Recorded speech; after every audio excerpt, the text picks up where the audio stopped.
Mu ntara y'Amajyepfo mu karere ka Muhanga haravuga uburwayi bwafasha abanyeshuri benshi bo muri Collège Sainte Marie Reine Kabgayi, ndetse ngo ubwo burwayi bakaba bayobewe ubwoko bwabwo, kugeza ubu ngo abenshi bakaba babajyanye no mu bitaro ndetse bakaba barembye mu buryo bukomeye cyane. Amakuru akomeje kuvuga mu karere ka Muhanga haravuga yuko abanyeshuri benshi bo mu ishuri rya Collège Sainte Marie Reine Kabgayi baba bafashwe n'indwara itaramenyekana neza, bamwe muri bo bakaba bajyanwa ku bitaro bya Kabgayi ubu ngubu nibo barimo kuvurirwa. Amakuru aturuka ku banyeshuri ndetse n'ababyeyi bavuga yuko bamwe mu banyeshuri barwaye bagaragaza ibimenyetso bisa n'indwara y'iseru, nubwo bivuga yuko ibizamini byakozwe n'inzego z'ubuzima ariko ngo bitigeze bigaragaza yuko ari indwara y'iseru baba barwaye. Bisobanuye ko byanga byakunda abaganga babapimye ariko bapima bagasanga atari indwara y'iseru barwaye nk'uko ababyeyi babitekerezaga. Ibi ngibi byatumye abantu benshi batangira kwibaza ikintu barwaye ariko kirabacanga. Umwe mu babyeyi yavuze yuko ari mu rugo maze igiye kumva imba telefone irasonye abarimu bamuhamagaye, baravuga ati tebuka birukanka kwa muganga, umwana warembye ameze nabi, ngo ubuyobozi bw'ishuri bwambwiye ngo aze kureba umwana we ari mu bitaro.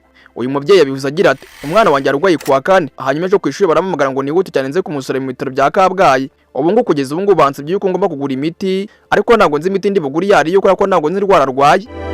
Hari kandi amakuru avuga ko abanyeshuri benshi baba barafashwe n'ubu burwayi ndetse benshi muri bo bakaba bajyanwa kwa muganga barimo kwitabwaho n'abaganga, ariko kugeza ubu ngubu rwose bose bakaba bakirembye. Igitangaje nuko abanyeshuri benshi bavuze yuko ngo umubare w'abanyeshuri bafashwe barenga 100, ariko kugeza ubu ngubu benshi bakomeje kwitabwaho n'abaganga. Iri shuri kandi ryatangaje ko ryakingiye abanyeshuri bose mu rwego rwo kwirinda indwara z'ibyorezo, ariko hakomeje kwibazwa indwara nyirizina yabafashe bano banyeshuri ko bikaba byakomeje kuba ingorabahizi. Kugeza ubu ngubu ubuyobozi bw'ishuri rya Collège Sainte Marie Reine Kabgayi, akarere ka Muhanga ndetse n'inzego z'ubuzima ntabwo baragira icyo bitangaza ku mugaragaro kuri aya makuru, ariko iperereza mu by'ukuri racyakomeje kugira ngo amenyekane mu by'ukuri cyaba cyateye bano bana uburwayi. Ngaye nguko rero ingibi byabereye mu ntara y'Amajyepfo mu karere ka Muhanga mu kigo cya Collège Sainte Marie Reine Kabgayi. Mbabwira ningi ni Obitime News, nawo ngenda cyari mwinyabari Obed.